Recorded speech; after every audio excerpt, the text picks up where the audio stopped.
The November rain came down in sheets across Seattle, turning the streets into rivers of gray. Callum Baker sat behind the wheel of his black Mercedes, idling at the red light on Pike Street, his mind elsewhere. Another board meeting, another acquisition, another empty evening in a house too big for one person. Then he saw her. His foot slipped off the brake. The car lurched forward before he caught it, heart suddenly hammering against his ribs. Laurel. She stood outside the convenience store on the corner, rain plastering her dark hair to her skull, soaking through a coat he didn't recognize. A threadbare thing, too thin for November. She held a cardboard box in front of her like a shield, hand-lettered words visible even through the rain. Homemade cookies, $3, not begging, selling. The distinction gutted him. 6 years. 6 years of private investigators, of dead-end leads, of waking in the middle of the night reaching for someone who wasn't there. 6 years of wondering if she was alive, if she was safe, if she ever thought about him the way he couldn't stop thinking about her. And here she was, on a street corner in the rain, selling cookies from a disintegrating cardboard box. Their eyes met through the rain-streaked window. She didn't look away, didn't plead, didn't drop her gaze in shame or recognition or anything else, just lifted her chin with that same defiance that had made him fall in love with her 8 years ago, back when the world made sense and he still knew how to sleep through the night, before he destroyed everything. The light changed. A horn blared behind him.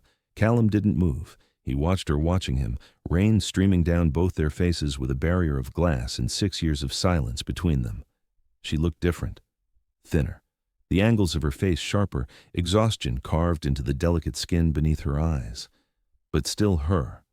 Still the woman he'd married in a courthouse ceremony because neither of them could wait for a big wedding. Still the woman who'd left a note saying she couldn't do this anymore and vanished like smoke.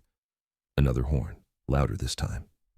Callum made a decision. He jerked the wheel right, ignoring traffic, ignoring the angry shouts, pulling into a loading zone half a block down. He threw the car into park and was out before his brain could catch up with his body, rain immediately soaking through his suit jacket as he ran back toward the corner. She was still there, still holding that pathetic box, still standing with her spine straight like she was selling cookies on a street corner by choice, not necessity. He slowed as he approached, suddenly uncertain. What did you say to someone you'd spent 6 years looking for? What words existed for this moment? She saw him coming, watched him approach with dark eyes that held no warmth, no recognition of what they'd once been to each other. When he stopped 3 feet away, close enough to see the rain beating on her eyelashes, she spoke first. "Are you buying or just staring?" Her voice. God, her voice, rougher than he remembered, with an edge that hadn't been there before, but still hers. Laurel. Her name came out broken. What are you doing here?" "Working." She gestured to the box. "Chocolate chip, oatmeal raisin, or snickerdoodle. $3 each, 6 for 15. She was serious. She was actually trying to sell him cookies like they were strangers, like he hadn't spent 6 years turning her name into a prayer. "I've been looking for you," he said, and hated how his voice cracked on the words. 2 years with investigators, 4 before that on my own. Where have you been?" Something flickered across her face. Pain, maybe, or anger. Then it was gone, locked behind walls that hadn't existed when he knew her. Around. She shifted the box and he saw her arms trembling, not from the cold, from exhaustion, from holding that box for hours maybe. "Did you want cookies or not? Because if not, you're blocking my spot." "Your spot?" He laughed, a bitter sound that tasted like failure. "You're selling homemade cookies in the rain, Laurel. You were a teacher. You ran a non-profit. What the hell happened?" Her jaw tightened. For a moment he thought she might actually answer. Then she stepped around him, heading down the sidewalk with that box clutched to her chest. "Wait." He reached for her without thinking, his hand closing around her wrist. She froze. "Please, just talk to me. 5 minutes." She looked down at his hand on her wrist. He felt her pulse racing beneath his fingers, bird fast and frightened. When she raised her eyes to his face, he saw something that made his chest ache. Fear. She was afraid of him. "Let go, Callum." He released her immediately, hands up. "I'm sorry, I just—" "Laurel, please, I need to understand what happened. Why you left. Where you've been." You don't get to ask me that anymore. She adjusted the box again, and he realized the cardboard was disintegrating in the rain, cookies probably ruined. You don't get to ask me anything. I was your husband. You were, past tense. She started walking again.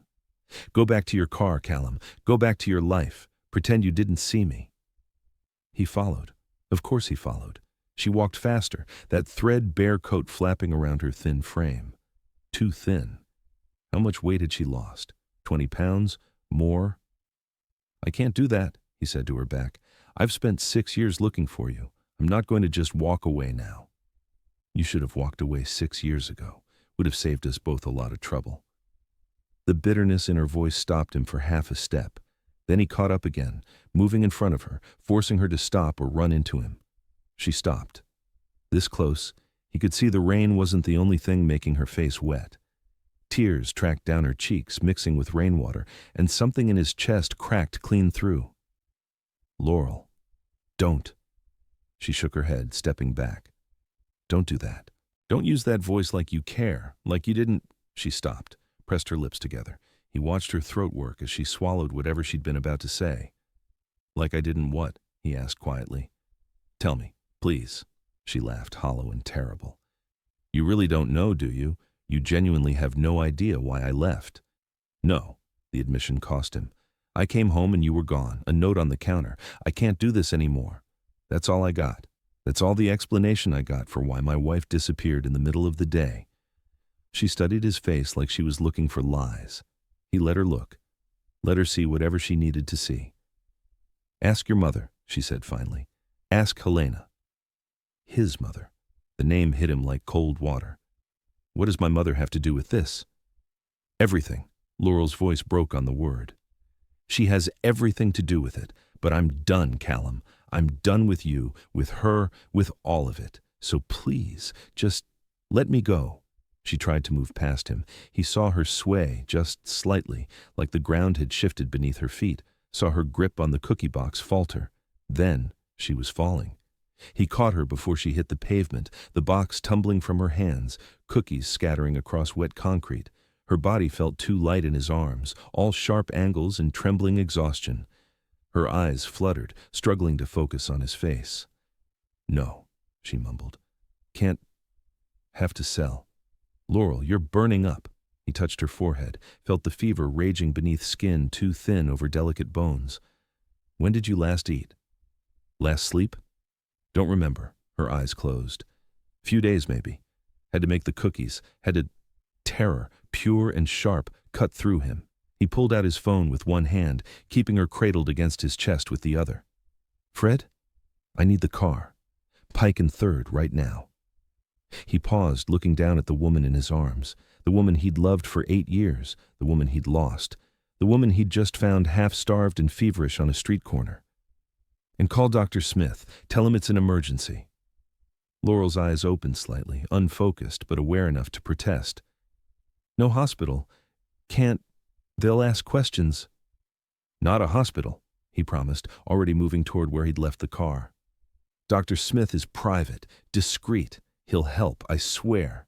Can't afford. I'm paying. Don't argue. She didn't have the strength to argue.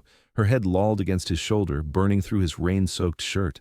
He held her tighter, remembering how she used to fit against him, how they used to move together like they were made for it, how he'd woken up one Tuesday morning and she was just gone. Fred pulled up in the Mercedes, eyes widening when he saw what Callum carried. He jumped out, opening the back door without questions. Good man. Callum had hired him 4 years ago specifically for his discretion. Callum slid into the back seat with Laurel still in his arms. She was muttering again, fevered and semi-conscious. Had to protect her, she mumbled against his chest. Couldn't tell him. She made me promise. Said she'd take her away. Said she'd... Who? Callum asked, leaning close. Who did you have to protect? Who made you promise? But she'd slipped away again, consciousness flickering like a candle in wind. He held her and tried to make sense of fragments that made no sense at all. She'd mentioned his mother. Had Helena done something? Said something? His mother had never approved of Laurel. That much had been clear from the start. Too young, she'd said. Too different. Not the kind of wife a man building an empire needed. But surely she wouldn't have… What? Driven Laurel away? How? Dr. Smith's office, Fred said quietly from the front seat, pulling away from the curb. 15 minutes. Callum nodded, not trusting his voice. He looked down at Laurel, at the woman who'd been his whole world, lying broken and feverish in his arms, at the threadbare coat and the rain-soaked clothes, at the calluses on her hands that hadn't been there 6 years ago. What had happened to her? What had his mother done, and why the hell hadn't he looked harder, searched longer, refused to give up until he found answers? Laurel stirred again, her hand coming up to clutch at his shirt. "Emma," she whispered, "I'm sorry. I tried. I'm so sorry." Emma, another name he didn't know, another piece of a puzzle he couldn't solve. He held her tighter and promised himself that he would figure this out. He would understand what had happened 6 years ago. And if his mother had played any part in Laurel's disappearance, in the state she was in now, Helena Sterling Baker was going to learn exactly what her son was capable of when someone hurt the woman he loved, even if that someone was his own mother. Dr. Jonathan Smith had been Callum's personal physician for 5 years, ever since a particularly nasty bout of pneumonia had landed him in the hospital, and Smith had been the attending physician. Quiet, competent, and utterly discreet, Smith had transitioned from hospital work to private practice, and Callum had been his first client. Now, Smith stood in the doorway of his examination room, face carefully neutral as he looked at the unconscious woman on the table. "Your ex-wife," he said. Not a question. "Yes." "The one you've been looking for?" "Yes." Smith nodded once and moved to Laurel's side, beginning his examination. Callum stood back, giving him room, hands clenched into fists at his sides. Everything in him wanted to hover, to demand answers, to fix this immediately. But Smith needed space to work. "Vitals are poor," Smith said after a moment, wrapping a blood pressure cuff around Laurel's too thin arm. "When did you find her?" 30 minutes ago, on a street corner. She was selling cookies in the rain." Smith's hands paused for just a fraction of a second. Then he continued his work without comment. Callum was grateful for that. He didn't think he could stand pity right now, or shock, or any of the other reactions people might have to learning someone they'd known had fallen so far. "Fever's high, 103.7, blood pressure's low. She's severely dehydrated and malnourished." Smith shone a light in Laurel's eyes, checking pupil response. "Pneumonia developing in her left lung, possibly both. I need to run blood work, but my preliminary assessment is that she needs immediate intervention." "What kind of intervention?" "IV fluids, antibiotics, monitoring." Smith straightened, looking at Callum directly. "Hospital would be best." She said no hospitals, said they'd ask questions. Something shifted in Smith's expression, understanding maybe. "All right, I can treat her here overnight, but if she doesn't improve by morning, or if she gets worse, I'm admitting her whether she likes it or not."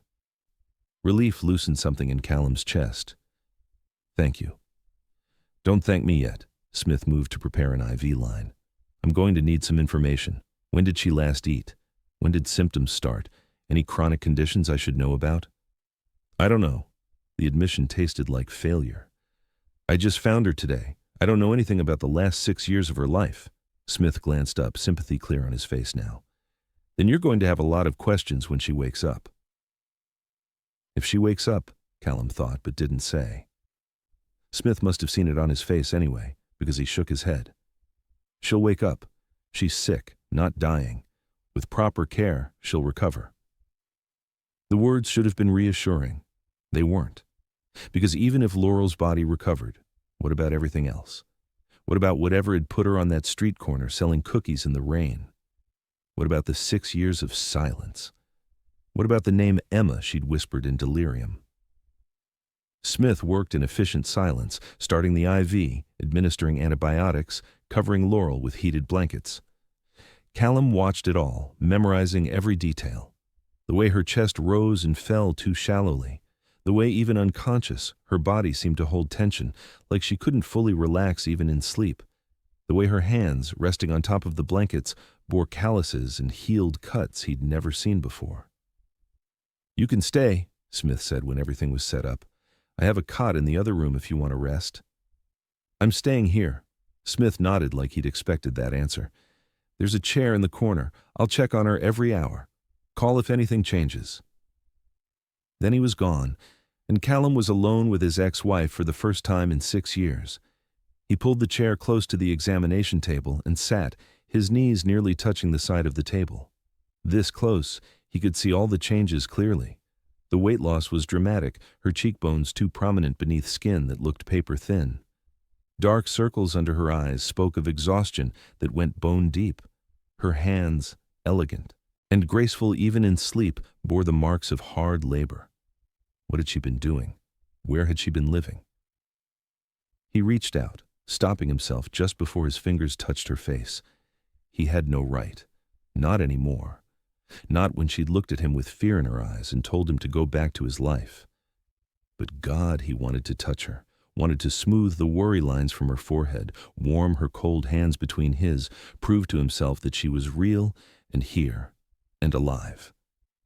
Instead, he sat back and waited. An hour passed, then 2. Dr. Smith came and went, checking vitals, adjusting the IV drip, making quiet notes on his tablet. Laurel didn't stir. Callum's mind spun in circles, trying to make sense of fragments. Ask your mother. What had Helena done? He'd known his mother didn't approve of Laurel. Helena had made that abundantly clear from the beginning.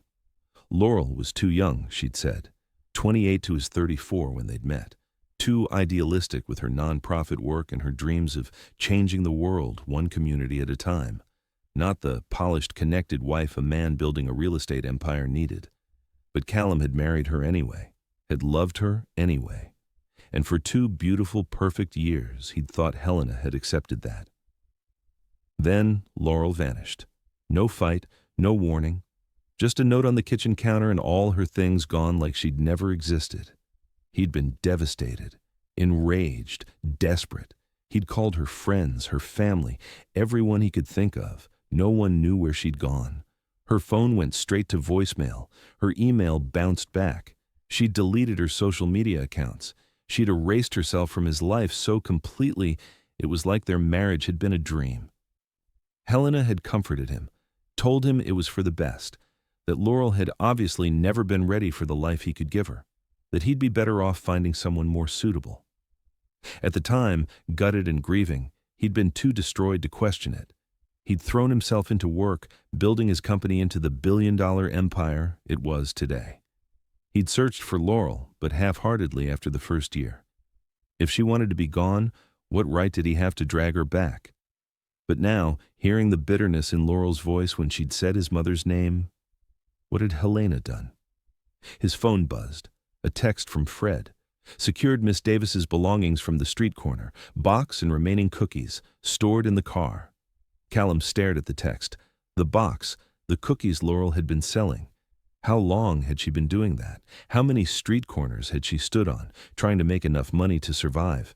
And where had she been living? She'd said something about a shelter. Pike Street had several.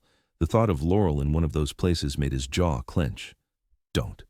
The word was so quiet he almost missed it. His head snapped up. Laurel's eyes were open, unfocused, but aware, looking at him. Don't what? He asked softly. Don't. She swallowed, wincing. Don't look at me like that. Like what? Like I'm broken. Her voice was hoarse, scratchy. Like you need to fix me.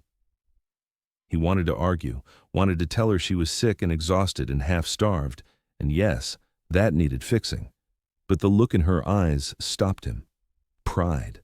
That iron-spined pride that had first attracted him to her. Where am I? She asked instead of continuing that argument. Dr. Smith's office, private practice. You collapsed. You have a fever and pneumonia. She closed her eyes. I can't pay for this. I'm paying. Callum, I'm paying, he repeated more firmly. Don't argue. You need medical care. I'm providing it. End of discussion. Her eyes opened again, anger flickering in their depths. Good. Anger was better than that defeated exhaustion.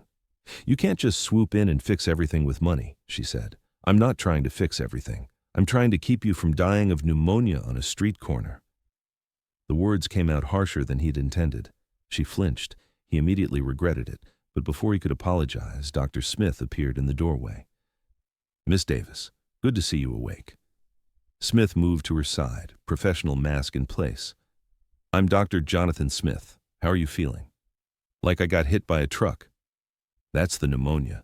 You're severely malnourished and dehydrated as well. I've started you on IV antibiotics and fluids. You need to stay here overnight for monitoring. I can't. You can and you will. Smith's voice was gentle but firm. Otherwise, I'm admitting you to the hospital, and I understand you'd prefer to avoid that. Laurel's jaw tightened. She looked from Smith to Callum and back again. Finally, she nodded once, sharp and reluctant. Just tonight. We'll see, Smith said, which was doctor speak for longer if I think you need it. I'll be back in an hour to check on you. Rest. That's an order. He left. Silence stretched between Callum and Laurel, thick with 6 years of questions and hurt. You should go, Laurel said finally, not looking at him. No. Callum, I'm not leaving you again. The words came out rough, dragged from somewhere deep. I left you alone 6 years ago, accepted that note and let you go. I'm not making that mistake twice. It wasn't a mistake. Her voice was flat. I left on purpose. Why? She turned her head away, looking at the wall instead of him. Ask your mother. I'm asking you. And I'm not answering. She was trembling now, whether from fever or emotion he couldn't tell. This doesn't change anything, Callum. You being here, paying for this, it doesn't change what happened. Then tell me what happened. He leaned forward, willing her to look at him. Tell me why you left, why you've been living on the streets, why you look at me like I'm a stranger. Her laugh was bitter. You are a stranger. The man I married he wouldn't. She stopped again, drew in a shaky breath. Wouldn't have what? Callum. Pressed, gentle now. Please, I need to understand. Finally, she turned her head, met his eyes, and what he saw in hers made his chest ache. Pain, deep and old and still raw. Your mother came to see me, she said quietly. 6 years ago, a week after I found out I was pregnant. The world stopped. Pregnant. The word echoed in his skull, not making sense. Pregnant. Laurel had been pregnant with his child 6 years ago. What? The word came out strangled. Pregnant, she repeated, watching his face. I was going to tell you that night, had a whole plan. Dinner, wine for you, sparkling cider for me. Very romantic. Her voice was bitter, mocking. He barely heard it over the rushing in his ears. Pregnant. She'd been pregnant. But Helena came to see me that afternoon, Laurel continued. At the nonprofit office, she had photos, documents, evidence, she called it. Evidence of what? Your affair, your plans to leave me for Victoria Hammond, the business merger your marriage to her would facilitate. Laurel's smile was sharp and terrible. Very thorough, your mother, very convincing. Ice flooded his veins. I never had an affair with Victoria Hammond. I barely knew her. Our mothers were friends, that's all. I know that now. Laurel's eyes glittered with unshed tears. But I didn't know it then. Helena showed me photos of you and Victoria at restaurants, at benefits, at your office. She showed me documents from your lawyer about divorce proceedings. She told me you'd been planning to leave me for months. Rage, white-hot and vicious, consumed him. My mother showed you fake evidence of an affair that never happened. I didn't know it was fake. A tear slipped down Laurel's cheek. I was 28 years old, pregnant, and terrified, and Helena gave me 2 choices: leave quietly and take $50,000 to start over, or stay and watch her destroy me. She had connections at my nonprofit, at the school district. She said she'd make sure I never worked again, that I'd lose everything. And you believed her. Of course I believed her. Laurel's voice cracked. She was Helena Sterling Baker. She had power and money and connections. I had a nonprofit salary and a baby on the way. What choice did I have? Callum couldn't breathe, couldn't think past the fury consuming him. His mother, his own mother, had done this, had lied, manipulated, destroyed his marriage, and driven away the woman he loved, while she was pregnant with his child. Where's the baby? He asked, voice deadly quiet. Laurel, where's the baby? Her face crumpled. That iron pride shattered, leaving nothing but anguish. Her name is Emma, she whispered. She's 5 years old, and she's in foster care because 3 months ago I couldn't feed her anymore, couldn't keep a roof over her head. The money Helena gave me ran out after 2 years. I couldn't find work. Every job I applied for, suddenly the position was filled, Every opportunity vanished. She'd blacklisted me somehow. I tried everything, sold everything, but it wasn't enough. She was sobbing now, great wrenching sobs that shook her thin frame. I had to give her up, had to put her in foster care because my baby was hungry and I couldn't feed her. What kind of mother does that make me? Callum didn't make a conscious decision to move. One moment he was in the chair, the next he had Laurel in his arms, careful of the IV line, holding her against his chest while she fell apart. "The best kind," he said fiercely into her hair, "the best kind of mother. You did what you had to do to protect her, to keep her safe." "She thinks I abandoned her." Laurel's words were muffled against his shirt. "She's 5 years old, and she thinks I didn't want her. We'll fix that." His voice was iron and promise. "We'll get her back. Tomorrow. Today. As soon as Smith says you're strong enough." She pulled back enough to look at him, hope and fear warring in her eyes. "Callum, it's not that simple. Foster care, the courts. I'm a billionaire with the best lawyers in the state. I'll make it simple." He cupped her face in his hands, thumbs brushing away tears. "We're getting our daughter back, both of us, together." "Why?" The question was barely a whisper. "Why would you do this? I left you, disappeared. You should hate me." "I could never hate you." The truth of it rang through him. "I love you. I never stopped loving you. Not for one single day in 6 years." Her breath caught. Their faces were inches apart, his hands still cradling her face, her eyes wide and disbelieving. "Callum," he kissed her. Couldn't stop himself, couldn't think past the need to show her that he meant every word. That 6 years hadn't changed how he felt, that she was still his, still the woman he'd dreamed about every night. For a second, she froze. Then she was kissing him back, desperate and hungry, her hands fisting in his shirt. It was messy and tear-stained and tasted like loss and hope and everything they'd both been missing. When they finally broke apart, both breathing hard, she looked at him with something like wonder. "I don't understand," she whispered. "Why would you still—" "Because I love you," he said simply.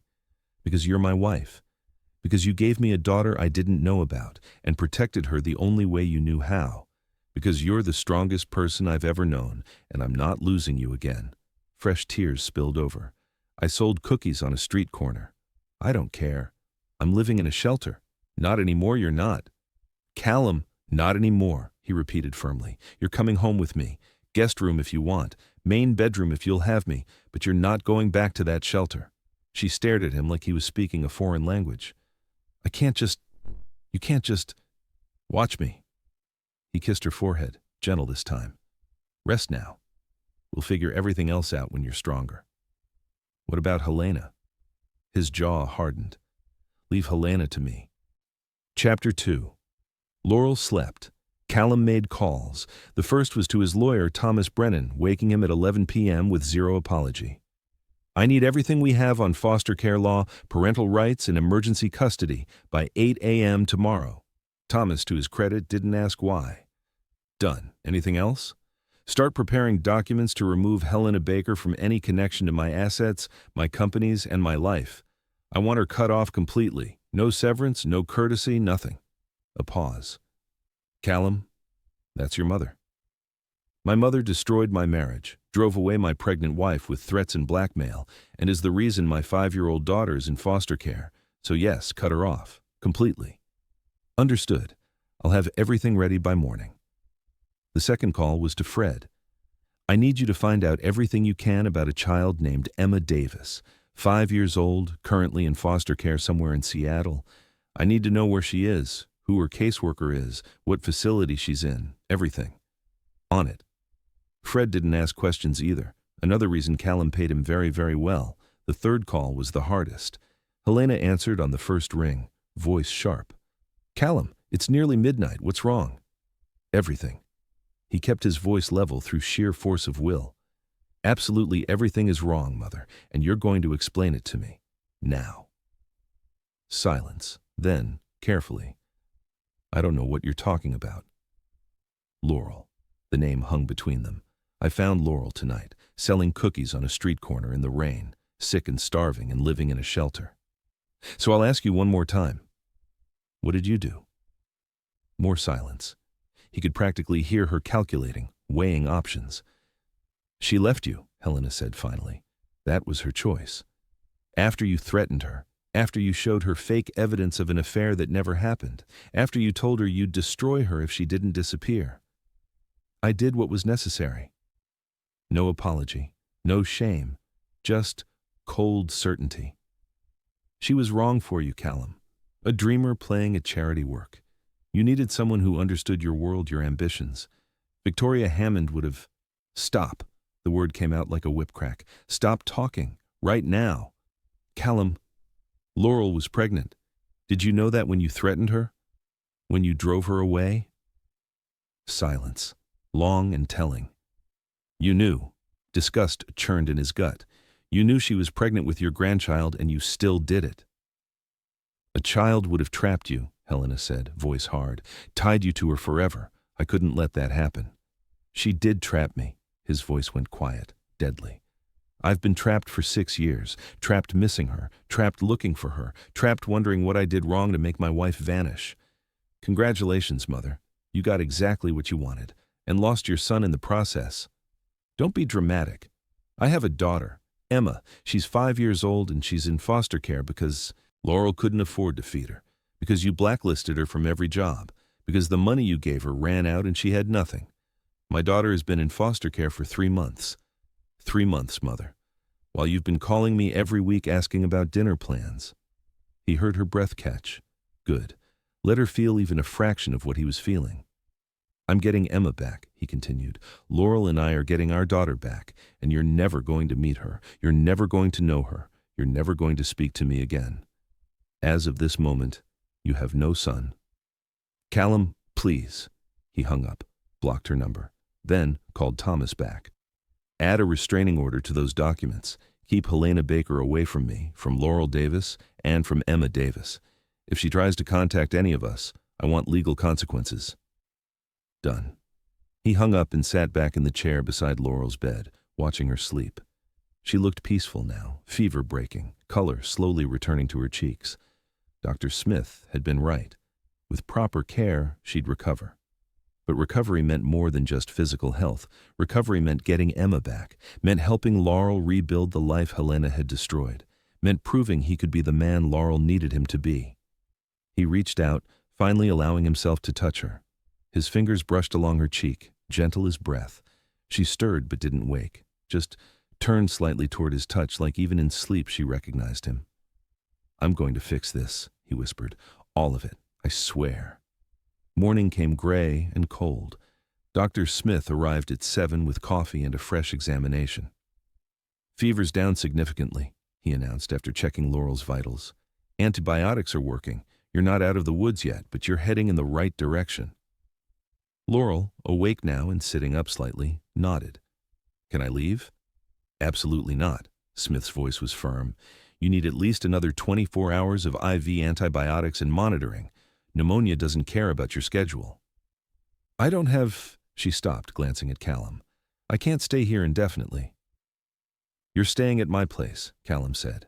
Guest room, private nurse if Smith thinks you need one. Non-negotiable. Callum.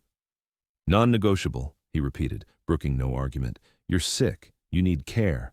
I have 12 bedrooms sitting empty. You're using one. She looked like she wanted to argue. Then her shoulders sagged, exhaustion winning over pride. Fine, but only until I'm better. We'll discuss long-term plans when you're healthy. He turned to Smith. When can she be moved? This afternoon if she stays stable. I'll arrange for portable IV equipment and write orders for a home health nurse. Smith looked between them. I assume you have staff who can help? Whatever she needs. After Smith left, Laurel turned to Callum, something vulnerable in her expression. You don't have to do this. Yes, I do. I'm not your responsibility anymore. You're the mother of my child. You'll always be my responsibility. He moved closer, sitting on the edge of the examination table. And not just because of Emma, because I love you, because I never stopped, because 6 years ago I failed you and I'm not failing you again. Tears welled in her eyes. You didn't fail me, Helena. I should have looked harder, should have questioned that note, should have known something was wrong. His hand found hers, fingers intertwining. I let you down. I'm not doing that again. She squeezed his fingers, a tiny gesture that felt monumental. What happens now? Now we get you healthy. Then we get Emma back. Then, he paused, meeting her eyes. Then we figure out the rest, together. You make it sound simple. It is simple, not easy, but simple. He raised her hand to his lips, kissing her knuckles gently. I love you. You love me. Don't argue. I saw it when you kissed me back last night. We have a daughter who needs both her parents. Everything else is details. A smile tugged at her lips, the first real smile he'd seen. You're still arrogant. Confident. There's a difference. She laughed, soft and rusty but genuine. The sound wrapped around his heart and squeezed. Okay, she said finally. Okay, we try this. But Callum, I'm not the same person I was 6 years ago. Neither am I. He cupped her face, a thumb brushing her cheekbone. We'll figure out who we are now, together. This kiss was softer than last night's desperate claiming, tender and careful and full of promise. When they broke apart, she rested her forehead against his. I'm scared, she whispered. Me too. What if Emma doesn't remember me? What if she hates me? She won't. He said it with absolute certainty. She's your daughter, our daughter. She'll understand. You don't know that? No, but I believe it. He pulled back enough to meet her eyes. We're going to get through this, all of it, I promise. Callum's house in Medina sat on 2 acres of waterfront property, all steel and glass and architectural magazine perfection. Laurel stood in the circular driveway, Fred helping her out of the car with careful hands, and felt like she'd stepped into someone else's life. This wasn't the modest Wallingford bungalow she'd shared with Callum 8 years ago. This was wealth on a scale she couldn't quite comprehend. You've done well, she said quietly as Callum came around the car. Real estate boom, right place, right time. He offered his arm, which she took, still weak from days of illness. Made my first $1 million 3 months after you left. Spent most of it on investigators trying to find you. The casual revelation stole her breath. Callum, come on, let's get you inside before Smith has my head for letting you stand in the cold. The interior was just as impressive. Vaulted ceilings, floor-to-ceiling windows overlooking Lake Washington, furnishings that probably cost more than she'd made in her entire nonprofit career. A woman in her 50s appeared from a side hallway, smile warm and professional. Mr. Baker, welcome home.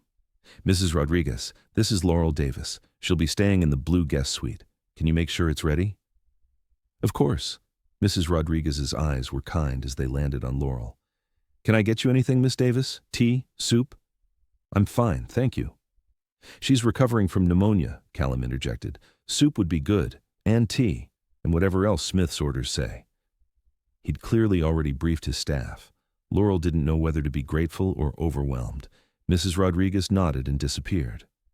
Callum guided Laurel toward a sweeping staircase. The blue suite has a sitting room and private bath. Lake view. It's quiet. He paused. Unless you'd prefer a different room. It's fine. Everything was fine. Too fine. This whole house was too much, too beautiful, too far removed from the shelter bunk she'd been sleeping on for the last 3 months. The guest suite was gorgeous, decorated in soft blues and silvers with a massive bed that looked like clouds and windows that showcased the lake. Her old life and her current reality felt impossible to reconcile. The nurse will be here at 2 to change your IV, Callum said, hovering in the doorway like he wasn't sure whether to stay or go. Smith says 3 more days of antibiotics, then we'll reevaluate. Okay. Laurel.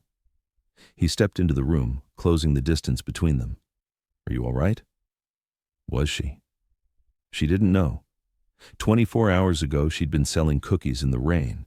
Now she was in a mansion on the water, being cared for by staff, her ex-husband looking at her like she was precious. It's a lot, she admitted. Too much? Maybe, I don't know. She sank onto the edge of the bed, exhaustion pulling at her. This house, the care, all of it. It feels like I'm in a dream and I'm going to wake up back in the shelter. He knelt in front of her, taking her hands. You're not going back there, ever. You can't know that. Yes, I can. His certainty was absolute.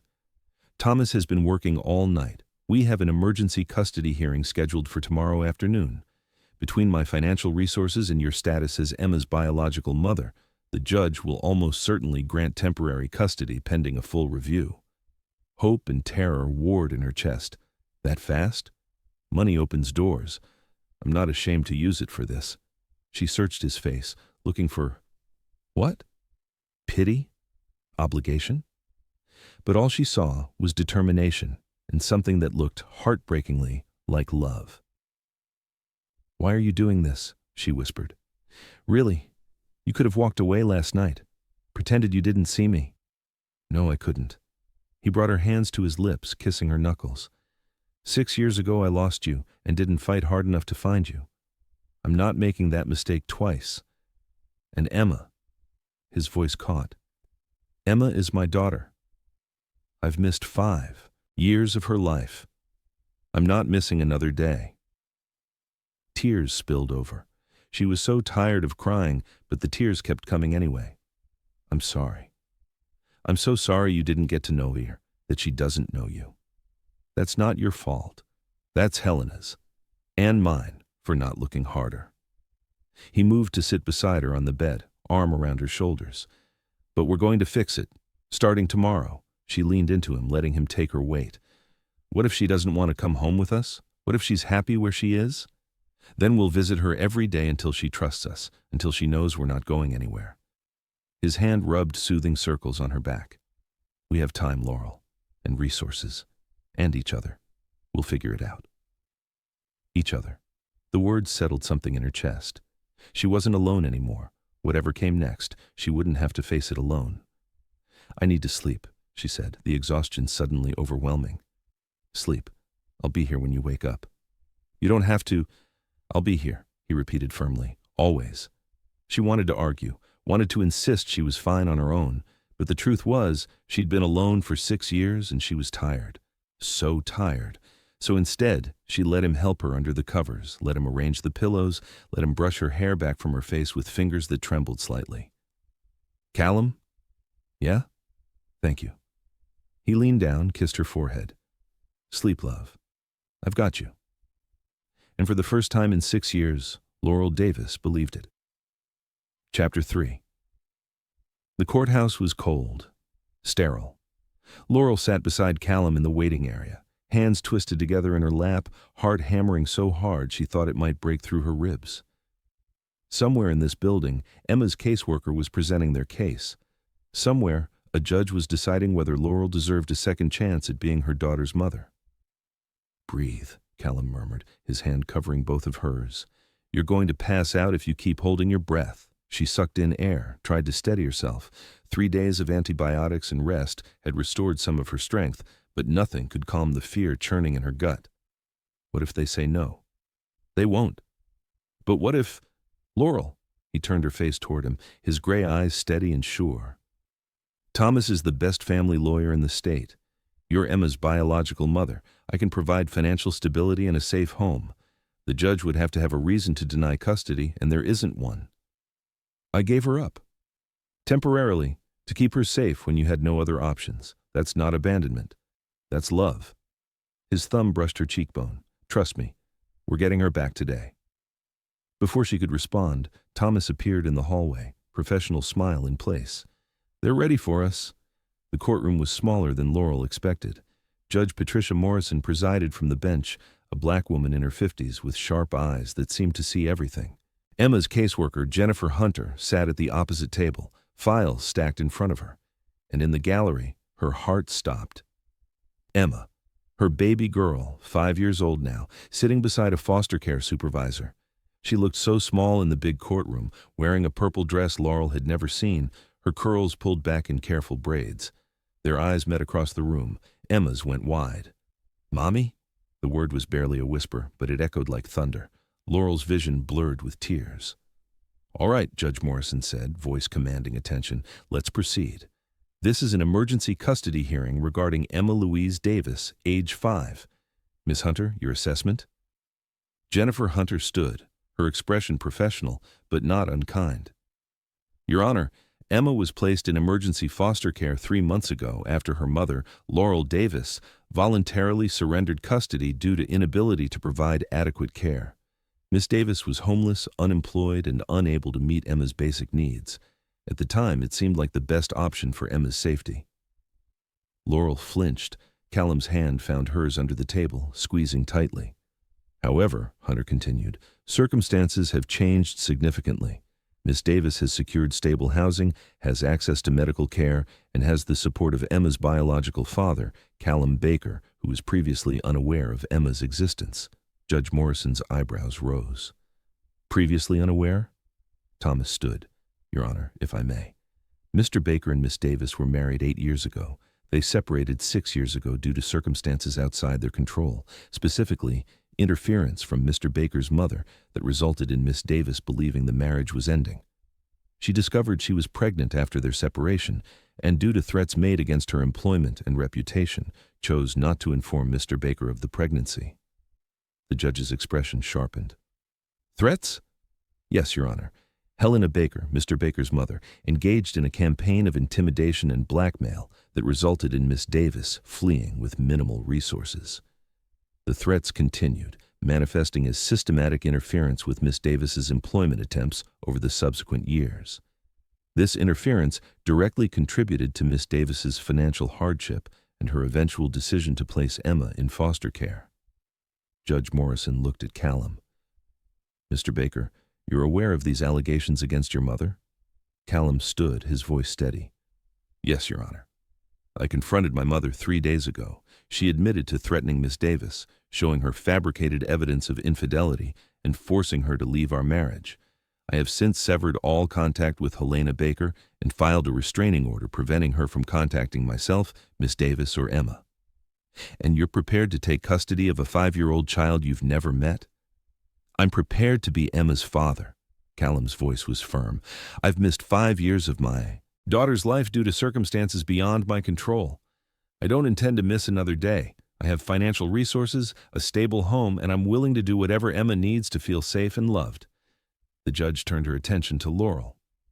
Miss Davis, why didn't you come forward sooner? When you were struggling financially, why not contact Mr. Baker? Laurel stood, legs shaking. I tried, Your Honor. 6 years ago, when I first learned I was pregnant, I called his office. His mother answered his private line and told me if I contacted him again, she would take my baby. I was terrified. I believed her. So I stayed away. And in the years since, when the money ran out, I didn't think he'd want to hear from me. I'd left him. Disappeared. Why would he help me after that? Her voice cracked. I was ashamed and scared, and I thought Emma and I were better off on our own. I was wrong. Miss Davis, look at me. Laurel raised her eyes to the judge. Do you love your daughter? More than anything, the words came from her soul. She's everything to me. Why did you place her in foster care? Because I couldn't feed her. Tears streamed down Laurel's face now. Because she was hungry and I had nothing. Because keeping her with me meant watching her suffer, and I couldn't do that. So I made the hardest choice of my life, and I put her somewhere she'd be fed and safe and warm. It's killed me every day since. Judge Morrison was quiet for a long moment, studying Laurel's face. Then she looked at Emma, still sitting in the gallery, watching everything with wide eyes. Emma, can you come up here, sweetheart? The supervisor helped Emma down and guided her to stand in front of the judge's bench. She looked so small, so vulnerable. Laurel wanted to run to her, scoop her up, never let go. Hi, Emma. I'm Judge Morrison. Can you answer some questions for me? Emma nodded, her thumb creeping toward her mouth before she caught herself. Do you remember your mommy? Yes. Emma's voice was small but clear. She used to read me stories and make pancakes and sing the bedtime song. Do you want to see your mommy again? Emma's eyes found Laurel across the courtroom. Fresh tears started down Laurel's cheeks. Yes, Emma whispered. I miss her. And this man here, Judge Morrison gestured to Callum. This is your daddy. Did you know that? Emma shook her head, looking at Callum with curiosity and caution. I don't have a daddy. You do now, the judge said gently. How would you feel about going home with your mommy and your daddy today? Emma's face transformed. Hope, pure and bright, lit her features. Really? I can go home? Judge Morrison smiled, the first real warmth she'd shown. Let me talk to the adults for a minute, okay? Then we'll decide. The supervisor led Emma back to her seat. The judge turned her attention back to the lawyers. Miss Hunter, do you have concerns about releasing Emma to her biological parents' custody? Hunter shook her head. No, Your Honor. Given Mr. Baker's resources and Miss Davis's clear dedication to Emma's welfare, I believe this is in Emma's best interest.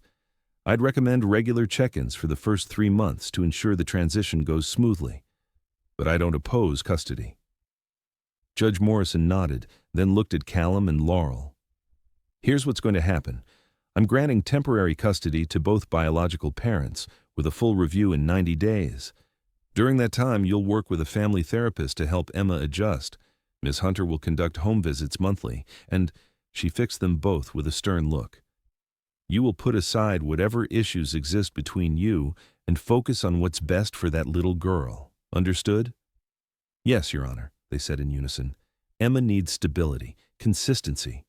2 parents who can work together even if you're not together romantically. Can you do that? Laurel looked at Callum. He looked back, something passing between them that needed no words. Yes, Callum said firmly. We can do that. Good. Judge Morrison signed something on the paper in front of her. Then, as of today, Emma Louise Davis is released to the custody of her biological parents. Congratulations. Don't make me regret this. The gavel came down. For a moment, Laurel couldn't move, couldn't breathe. Then, Emma's voice cut through the shock. Mommy! Laurel was on her knees before she realized she'd moved, arms opening just as Emma crashed into her. The impact nearly knocked her over, but she didn't care. She wrapped her arms around her daughter and held on like she'd never let go. I'm sorry, she sobbed into Emma's hair. I'm so sorry, baby. Mommy's so sorry. It's okay, Emma said, her small arms surprisingly strong around Laurel's neck. You came back. You came back for me. Always. I'll always come back for you. Always. She felt Callum kneel beside them, felt his presence like warmth. Emma pulled back slightly, looking at him with those gray eyes that were so heartbreakingly like his. Are you really my daddy? His voice was wrecked. Yes, sweetheart, I really am. If that's okay with you? Emma studied him with 5-year-old solemnity. Then she reached out one small hand and touched his face, tracing the line of his jaw like she was memorizing him. You look like me, she said wonderingly. You look like me too. His hand came up to cover hers, dwarfing it. I've wanted to meet you for so long, Emma. Where were you? The question was innocent, curious, with no accusation. It still hit like a punch. I didn't know about you, he said honestly, but now I do. And I'm never going away, I promise. Emma looked between her parents, something settling in her expression.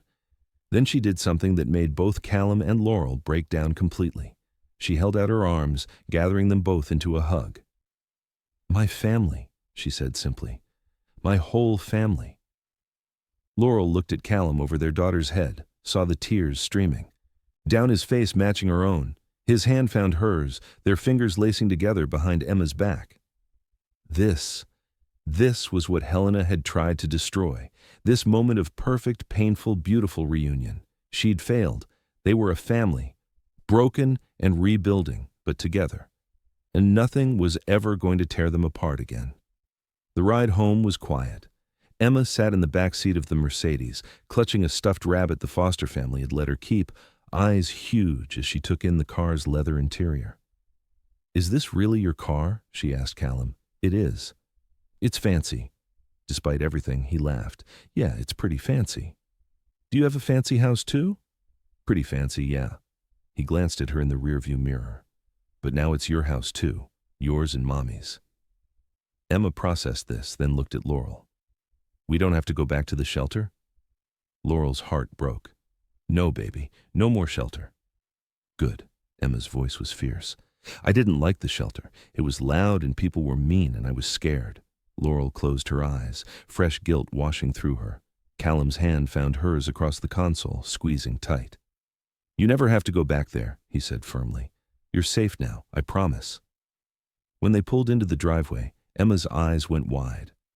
That's your house? Our house, Callum corrected gently. Mrs. Rodriguez met them at the door, smile warm. You must be Emma. I'm Mrs. Rodriguez. I help take care of the house. Emma regarded her seriously. Do you make cookies? Sometimes. Do you like cookies? Mommy makes the best cookies. Emma's hand found Laurel's. She makes them with chocolate chips and they're really good. Well, maybe you and your mommy can teach me how to make them, Mrs. Rodriguez said. Would you like to see your room? I get my own room? The wonder in her voice made Callum's jaw clench. What had the last 3 months been like for her? What had she seen, experienced, endured? You do, Laurel said softly. Come on, let's go look. They'd spent the last 2 days preparing. Callum had hired an interior designer who specialized in children's spaces. The room was perfect, soft purples and pinks, a bed shaped like a fairy tale castle, shelves full of books and toys, and a window seat overlooking the lake. Emma stood in the doorway, rabbit clutched to her chest, not moving. Do you like it? Callum asked, suddenly uncertain. We can change anything you don't like. It's mine? Emma's voice was barely a whisper. All yours. Slowly, like she was afraid it might disappear, Emma walked into the room. She touched the bed reverently, ran her fingers over the books, climbed onto the window seat and pressed her face to the glass. I can see the water, she breathed. There are ducks sometimes, Callum said, and in summer we can swim. Emma turned to look at them, and her face crumpled. Is this real? Laurel was across the room in an instant, gathering her daughter close. It's real, baby. You're home now. You're safe. You're home. Emma cried into her mother's shoulder, great heaving sobs that shook her small frame. Callum knelt beside them, his hand on Emma's back, feeling helpless in the face of his daughter's relief and grief and overwhelming emotion. When the storm finally passed, Emma pulled back, rubbing at her eyes. Can I stay with you tonight, Mommy? I don't want to sleep alone. Of course. Laurel kissed her forehead. You can sleep with me every night if you want. What about Daddy? Both adults froze.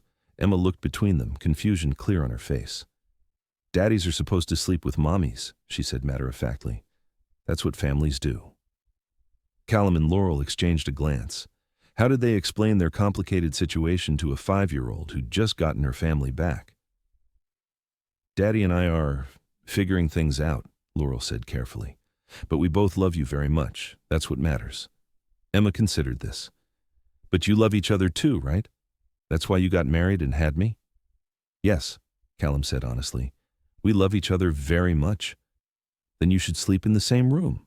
That's what the mommies and daddies do in my books. Out of the mouths of babes, Callum thought. Emma had just cut through 6 years of complications with the simple logic of a child. How about, Laurel said, we all sleep in the same room tonight, like a camp-out, and tomorrow we can figure out everything else? Emma brightened. Really? All of us together? All of us together. Okay.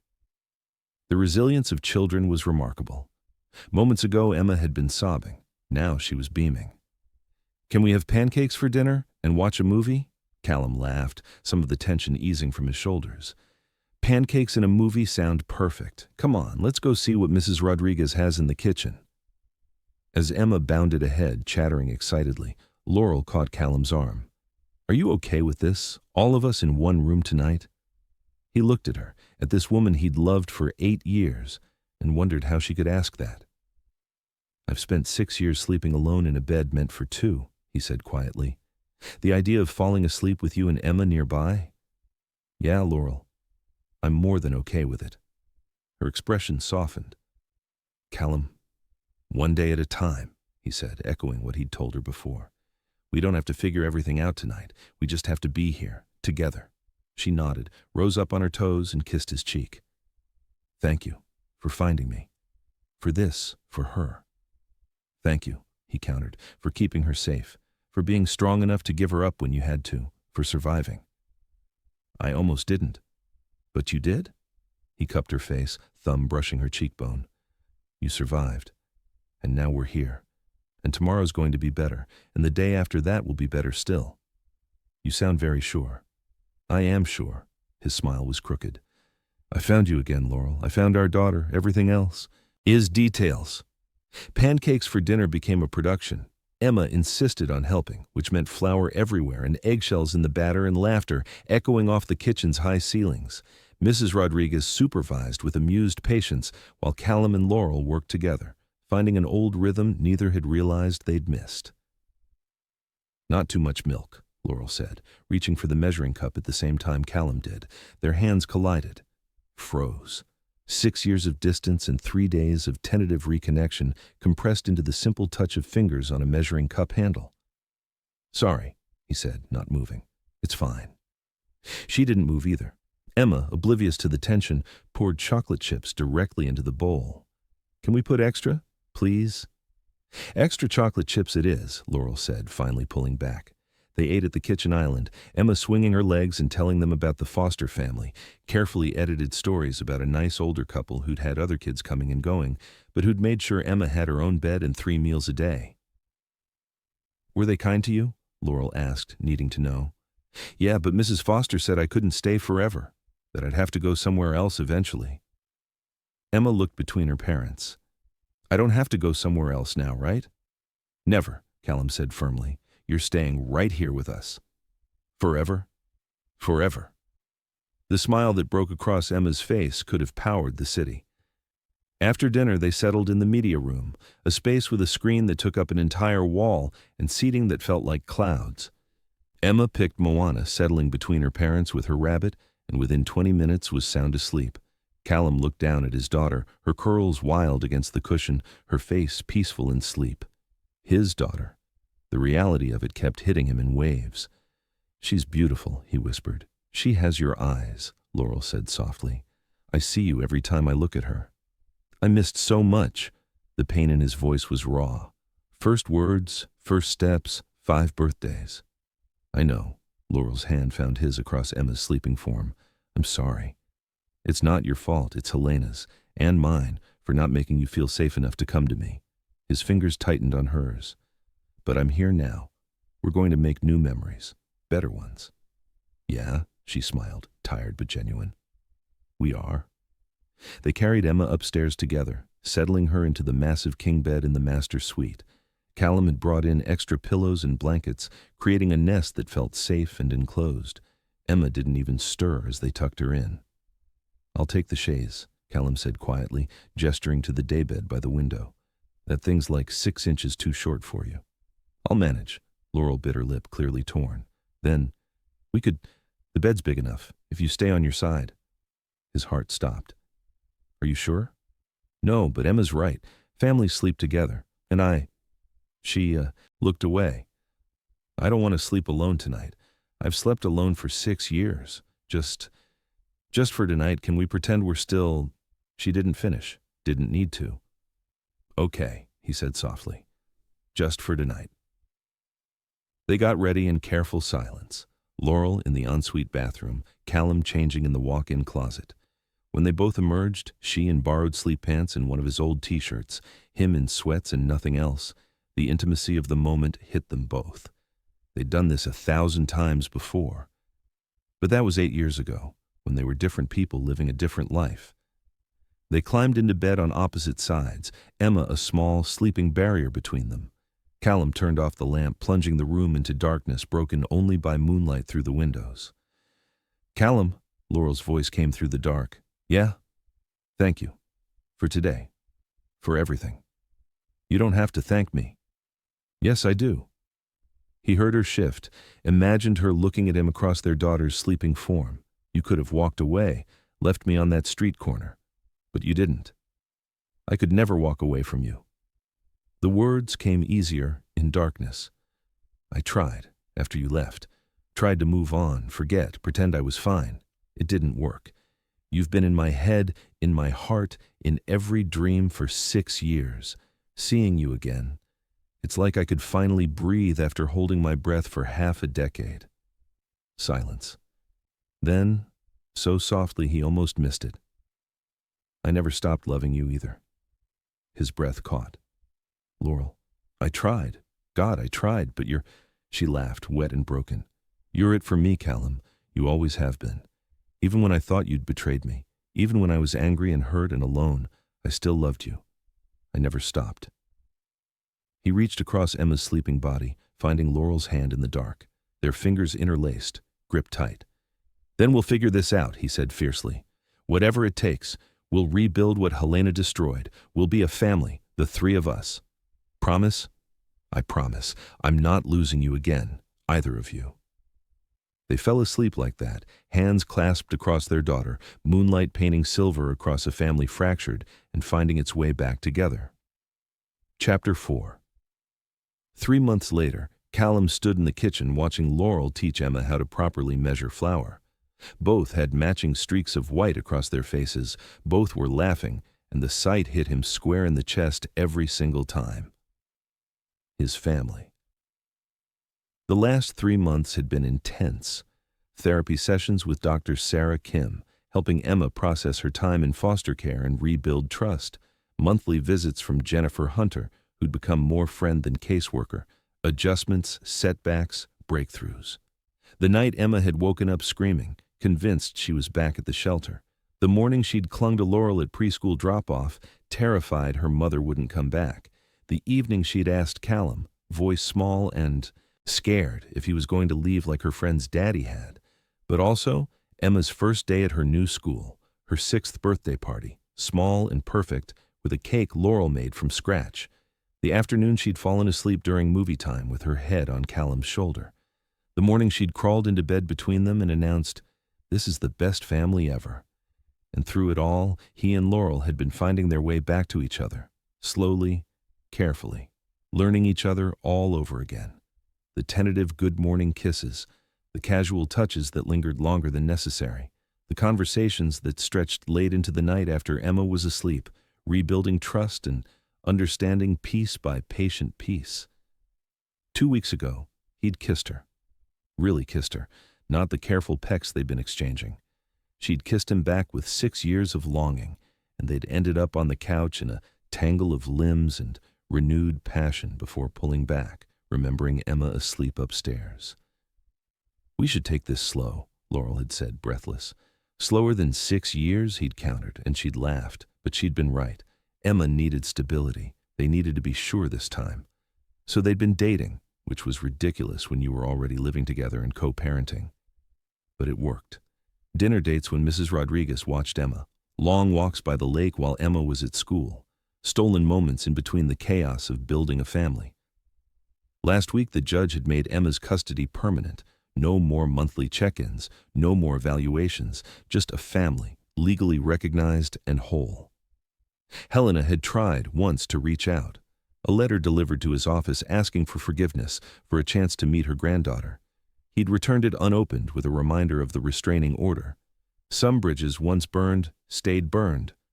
"Daddy!" Emma's voice pulled him from his thoughts. "We're making your favorite chocolate chip cookies." Duh. She rolled her eyes with all the sass of a 6-year-old. "Come help."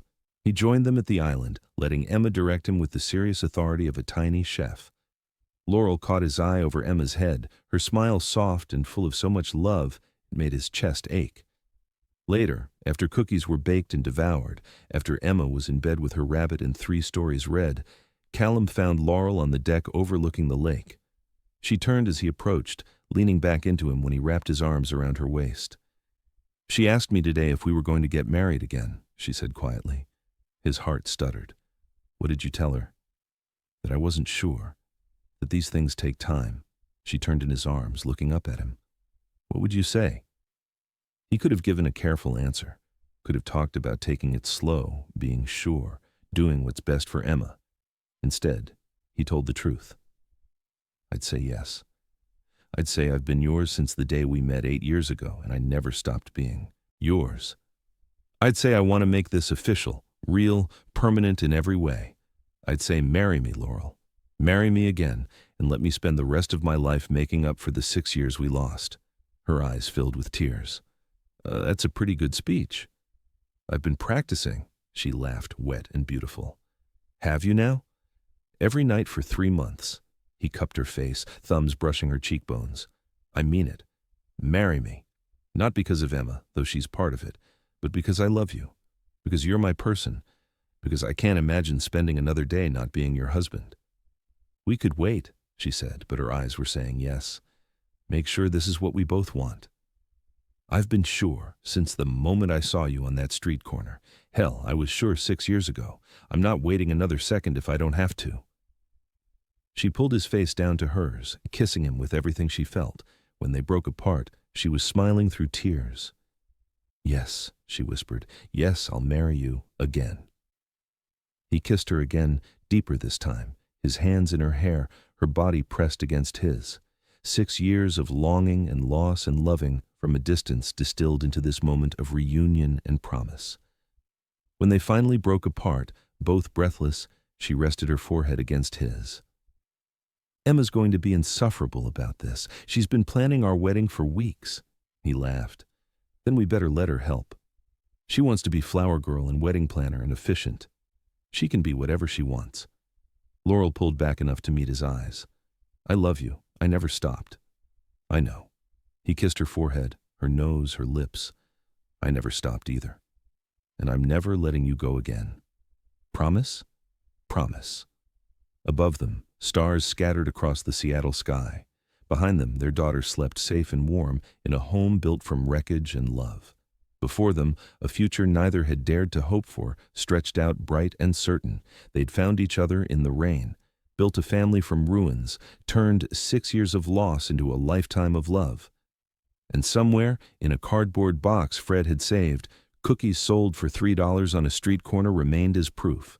Sometimes the lowest moments led to the most beautiful beginnings. Sometimes love was strong enough to survive anything, even Helena Sterling Baker and 6 years of silence. Sometimes, if you were very lucky, you got a second chance, and Callum Baker and Laurel Davis were the luckiest people alive.